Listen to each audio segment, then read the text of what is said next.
Hello everyone, welcome to నమ్మ kitchen. టేస్టీగా, అరోమాటిక్గా, డిలీషియస్గా restaurant స్టైల్లో ఎమ్మీ టేస్టీగా హోమ్ మేడ్ చికెన్ బిర్యానీని ప్రిపేర్ చేద్దాం. ఇప్పుడు మరాఠీ మొగ్గ, అనారాస్ పువ్వు, లవంగాలు, చెక్క, స్టార్ పువ్వు, మిరియాలు, బిర్యానీ ఆకులు ఒక మిక్సర్ తీసుకొని మరాఠీ మొగ్గ, అనారాస్ పువ్వు,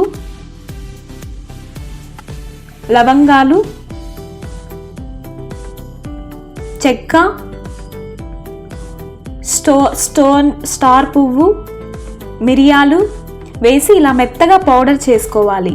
ఇప్పుడు అదే మిక్సర్లోకి వెల్లుల్లిపాయలు, తరిగిన అల్లం వేసి ఇలా పేస్ట్ చేసుకోవాలి. తరిగిన పచ్చిమిర్చిని ఇలా తరగాలి. ఒక బౌల్ తీసుకొని 1 kg క్వాంటిటీ చికెన్ని తీసుకోవాలి. ఇప్పుడు మనం తీసుకున్న చికెన్లోకి మనం పౌడర్ చేసుకున్న biryani masala powder,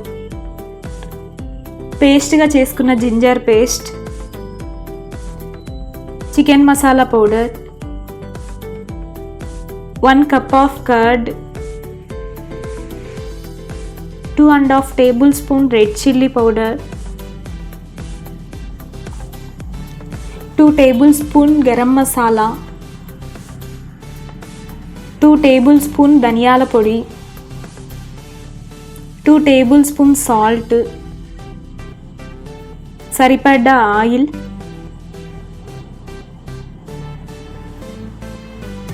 food colour,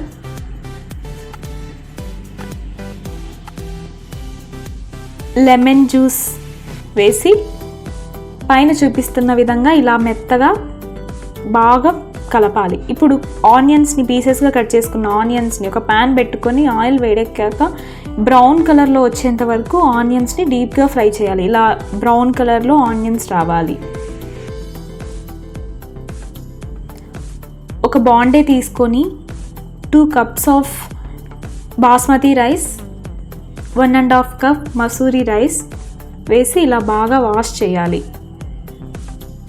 ఇప్పుడు మనం తీసుకున్న చికెన్ని ఒక ప్యాన్ తీసుకొని ఆయిల్లో పెట్టి ఆ చికెన్ అంతా ఇలా చూపిస్తున్న విధంగా పెట్టాలి. అందులోకి తరిగిన పచ్చిమిర్చిని వేసి ఇలా బాగా ఫ్రై చేయాలి. ఈ చికెన్ అంతా ఉడికేలోపు మనం తీసుకున్న రైస్ని ఇలా బిర్యానీ ఆకులు, కొద్దిగా నెయ్యి, షాజీరా వేసి ఇలా బాయిల్ చేయాలి. 70% రైస్ని బాయిల్ చేయాలి. ఇప్పుడు ఈ ఉడకబెట్టిన ఈ రైస్ని ఆ ఉడికిన చికెన్ పీసెస్లో ఇలా చూపిస్తున్న విధంగా రైస్ని పెట్టాలి. మధ్య మధ్యలో కొంచెం పుదీనా, కొంచెం కొత్తిమీర యాడ్ చేసుకుంటూ ఉండాలి. అందులోకి బ్రౌన్ కలర్లో ఫ్రై చేసిన ఆనియన్స్ని కూడా వేయాలి. కొన్ని వాటర్ తీసుకొని ఆ పసుపు వేసి ఆ పసుపు నీళ్ళు, ఫుడ్ కలర్ వాటర్ని ఇలా పైన వేయాలి. ఇలా వేసిన తర్వాత ఒక 30 minutesని మనం గ్యాస్ మీద ఉంచాలి. అంతే friends, yummy tasty home made restaurant స్టైల్లో హోమ్ మేడ్ చికెన్ బిర్యానీ టేస్టీగా, డిలీషియస్గా, యమ్మీగా రెడీ అయింది ఫ్రెండ్స్. అంతే.